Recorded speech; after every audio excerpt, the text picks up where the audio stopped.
pertama, apakah proses itu? Proses adalah gambaran sebuah integrasi dari program yang sedang berjalan, di mana kita membuat proses untuk menjalankan program dan menjalankan sebuah aplikasi untuk membuat proses. Proses didefinisikan sebagai address space, resource atau sumber, dan security profile, di mana setiap proses ini dimulai dengan satu thread, yang thread pertama itu mengeksekusi fungsi utama dari sebuah program.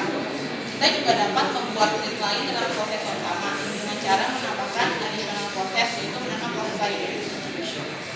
Lalu selanjutnya, apakah thread itu? Thread adalah sebuah konteks eksekusi dalam sebuah proses yang berperan sebagai unit of scheduling yang menyatakan apakah thread itu berjalan atau proses tidak berjalan. Semua thread dalam proses berbagi address space yang sama, sehingga memungkinkan semua thread mensinkron dari resource yang sama. Semua thread di dalam sistem diharuskan menjadi thread sebagai thread lainnya, tanpa melihat dari parent proses mereka. Lalu ada system call. System call ada dua. Yang pertama itu argumen utama untuk membuat proses atau thread proses adalah image file name atau command line. Yang kedua, argumen utama untuk thread atau membuat thread. Ini adalah function entry point address atau alamat dari fungsi entry point. Selanjutnya, kenapa kita harus membagi sebuah aplikasi dalam multiple thread? Yang pertama, resepsi user menanggapi eksekusi paralel ke backlog. Sebagai contoh ada word backlog print, di mana kita dapat tetap mengeditnya selama proses ini berlangsung.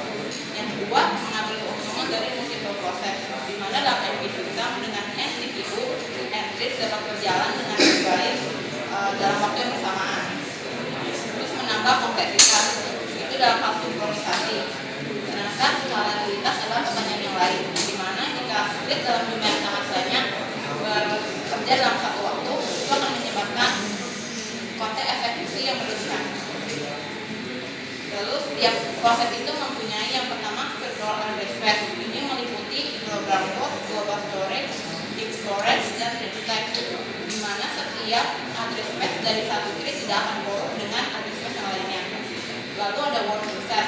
Ini physical memory owned by the process. Ada access token yang meliputi security identifier, handle table ini khusus Windows kernel, external machine, dan command line, di mana tadi saya sebutkan adalah umum dalam sebuah proses, tapi dipisahkan dan diprotek antara proses yang satu dengan proses lainnya.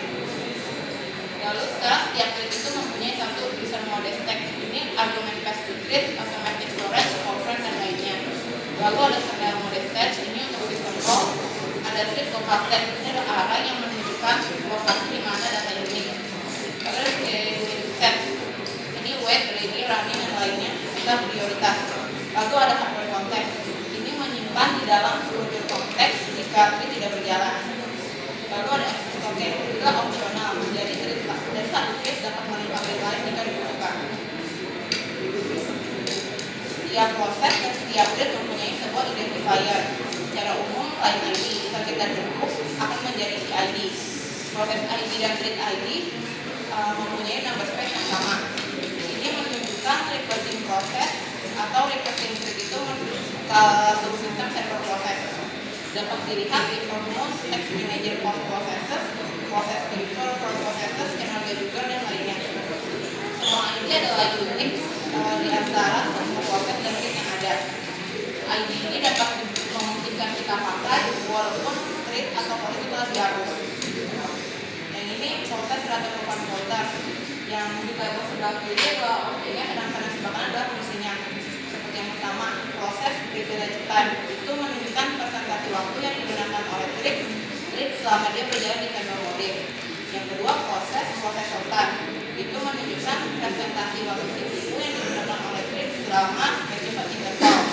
Lalu bagi proses user time itu presentasi waktu yang digunakan oleh thread ketika ia berjalan di user mode. Lalu ada elapsed time bagi proses control dan lainnya.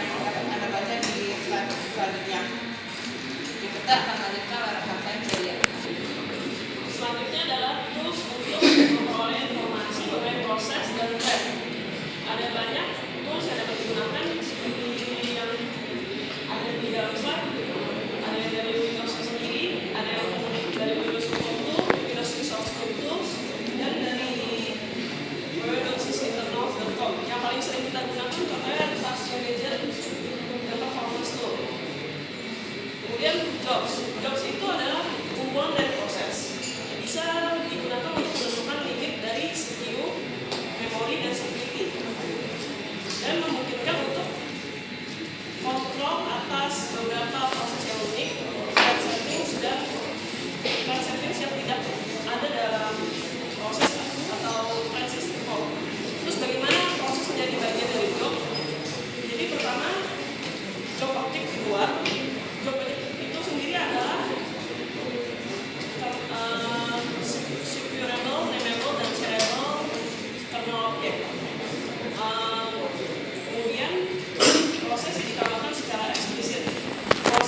dan bisa keluar atau exit atau terminate.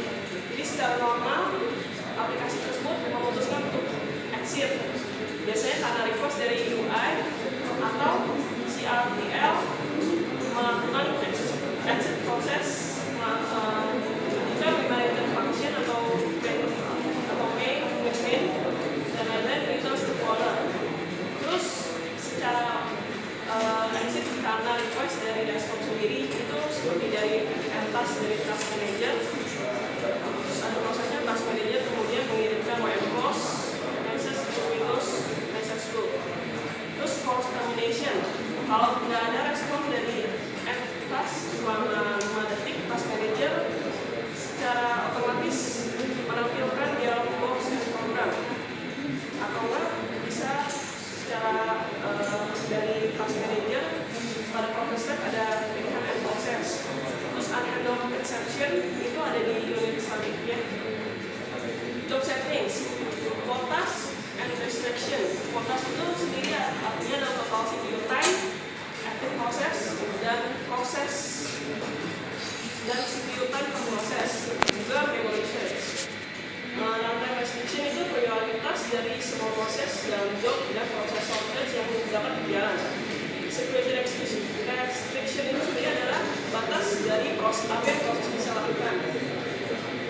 Kemudian scheduling class itu nomor dari 0 sampai 9, biasanya 5 itu yang default yang berpengaruh pada rank of threat time slice.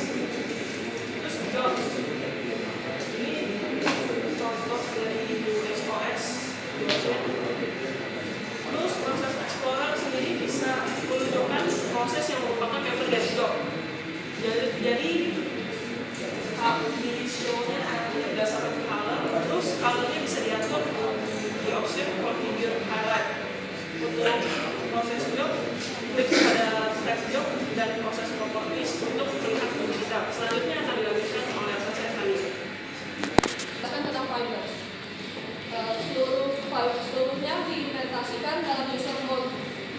Fibers itu tidak ada hasil internal. Fiber masih termasuk sebagai fixed.